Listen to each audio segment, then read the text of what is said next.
we're told, the last page of the chapter Horcruxes. I'm going to read the whole paragraph. Actually, the last three. When Harry says, I don't want to do it, Dumbledore says, of course you would. You see, the prophecy does not mean you have to do anything, but the prophecy caused Lord Voldemort to mark you as his equal. In other words, you are free to choose your way, quite free to turn your back on the prophecy. But Voldemort continues to set store by the prophecy. He will continue to hunt you, which makes it certain, really, that one of us is going to end up killing the other, said Harry. Yes. But he understood at last what Dumbledore had been trying to tell him.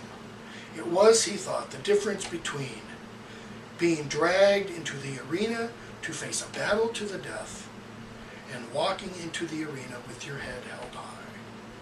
Some people perhaps would say that there was little to choose between the two ways, but Dumbledore knew, and so do I, thought Harry, with a rush of fierce pride, and so did my parents, that there was all the difference in the world. Harry realizes, I must die. I mean, he does realize that. He must walk into the battle, into the arena, but notice the image he comes up with.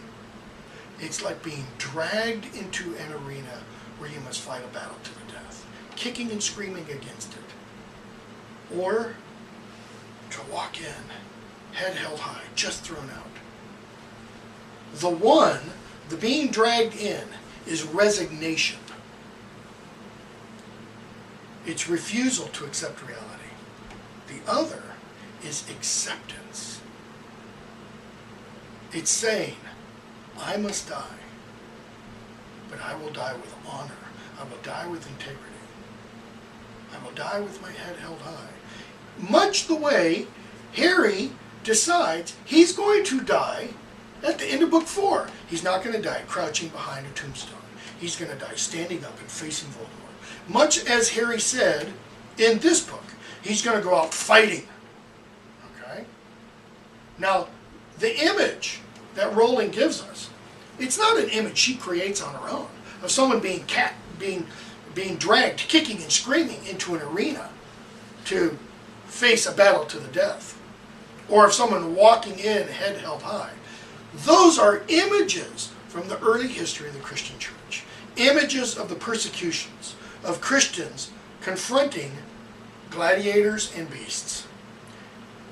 And what we get in the narratives of the early church, what we get from lives of saints and such, the imagery that we see it's almost unanimous of Christians walking into the Colosseum with their head held high and saying, I accept what comes. They don't go in begging mercy. They don't go in begging for their lives. They go in saying, I will die for what I believe in. I will die for this cause. I will die, in that context, for my Lord. Okay? Huge, huge difference. Okay? So we come to the next chapter, Sectum Sempra. And I'm going to go through these remaining chapters quickly. What do we see here? The most important thing. Harry runs into Malfoy and he sees Malfoy doing what? He's crying. He is crying in the bathroom because he can't do what he's been commanded to do. And Harry uses Sectum Sempra on Malfoy, and notice it's Snape who comes and says, that was my spell, etc. All right? We're going to skip a bunch. We're going to go on to the next chapter.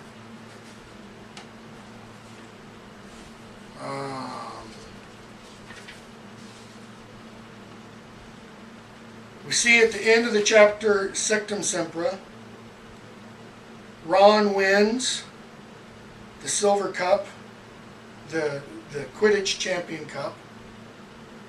And Harry and Ginny kiss each other, finally. And then we get to chapter The Seer Overheard. Okay.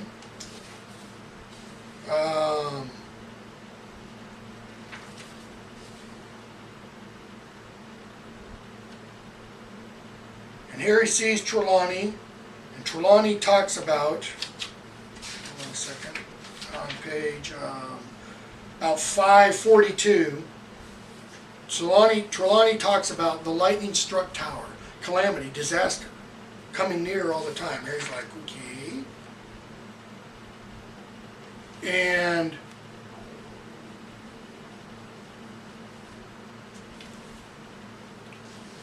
let's see. Harry's talking with Dumbledore. Excuse me, he's talking with Trelawney. And she tells him about her interview with Dumbledore being interrupted by Snape. So Harry goes off with Dumbledore. And let's see here.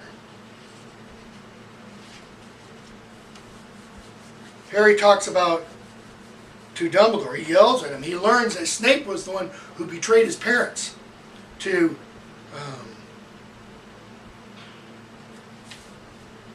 Voldemort. That Snape was the one who overheard the prophecy. And Dumbledore says at the bottom of 547, yes, Harry, that's true. I'm sorry that Professor Trelawney told you that, etc. And Harry wants to know why you trust Snape. Page 548 or so. Dumbledore says, you have no idea of the remorse Professor Snape felt when he realized how Lord Voldemort had interpreted the prophecy. Harry, he's a good Occlumens. How do you know he's not tricking you? Dumbledore says, I trust Severus Snape completely. Okay. Harry and Dumbledore go off. And Dumbledore tells Harry on this last expedition, he says, I must tell you, Harry, whatever command I give you, you must follow. This is about page 349. Do I have your word? Of course. If I tell you to hide, will you do so? Yes. If I tell you to flee, you'll obey? Yes. If I tell you to leave me, save yourself, you? Yes. Okay. Notice, I think what that's telling us is Dumbledore already knows. He knows what's planned. He knows that he must die. And he's making Harry swear that he will not intervene. Okay? Okay.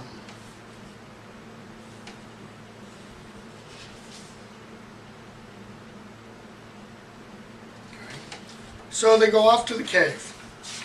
We're going to skip a bunch. And they make their way into the cave. Dumbledore talks about what is in the there's a Horcrux at the bottom of the basin. And about page 565 or so, they're talking about Inferi and such. And Dumbledore says, while the bodies are drifting, we don't need to worry about them, Harry, any more than there is anything to be feared from the darkness. Lord Voldemort, who of course secretly fears both, that is, he fears dead bodies and he fears the darkness. But once again, he reveals his own lack of wisdom. It is the unknown we fear when we look upon death, and darkness, nothing more.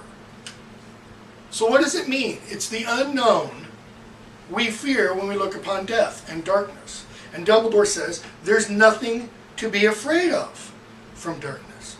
Dumbledore is saying, there's nothing to be afraid of from the unknown. That's Socrates. It's straight out of Plato. When Socrates says, I'm not afraid to drink the hemlock. Death is not something to be feared. It is only the unknown. That's why Dumbledore can say, into the first book, to the well-organized mind, death is but the next great adventure. Why? Because the well-organized mind knows not to fear the unknown. You go outside your room right this moment. You don't know what's going to happen. You get in your car to drive somewhere. You don't know that you're going to make it safely there. You could be killed in a car wreck, God forbid. But it could happen. Okay? So, Dumbledore drinks the potion. And Harry keeps making him drink and drink and drink, and Dumbledore cries out, "Kill me, no, kill me." We don't know what Dumbledore's seeing. We don't hear about it until book 7. Harry escapes with Dumbledore. They get back to the tower, the astronomy tower. I've got to go through this quickly now. And notice what Dumbledore does. He puts Harry under a freezing spell. Okay? And Dumbledore talks to Draco Malfoy. Long talk. Dumbledore tells him, "Draco, you're not a killer." He says, "I know what you've been planning to do." Okay? Draco tells Dumbledore Snape is a double agent. Dumbledore says, "I trust Snape." Why? Because he wants Harry to know he trusts Snape. And so what happens? Snape and the others come in,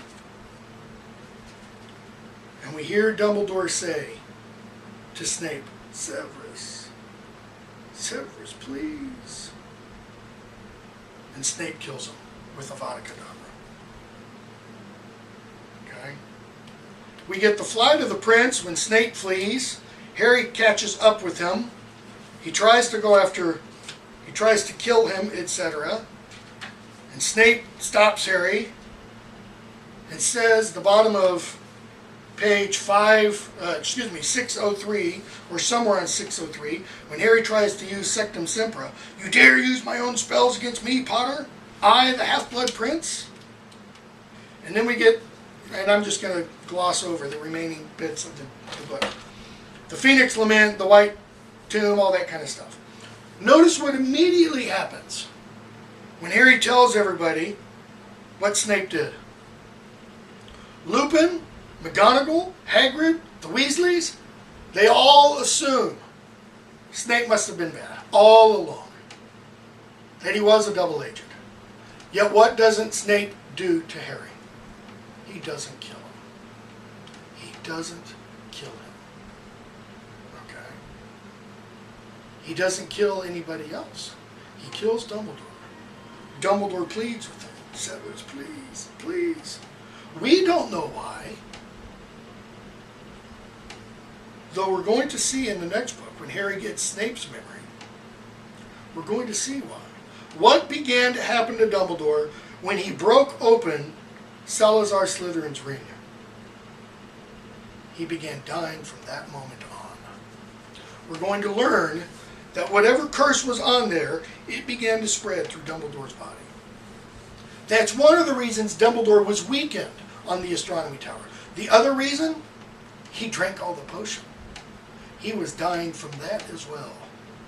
So when Snape Avada Kedavra's Dumbledore, he's really putting him out of his misery. I'm not saying that he's condoning euthanasia or anything. He's just bringing the death that was otherwise coming, and was coming probably painfully, as a result of the curse on his hand and the drinking of the potion. Okay? So we get the burial scene. We have Fawkes' lament. And then we have Harry essentially saying, "I got to go off and do this," and he's got to break things off with Ginny. Why? He doesn't want anything bad to happen to Ginny. But Ron and Hermione know Harry's going to go on after the Horcruxes. He's got to find out what the others are, and he's got to destroy them.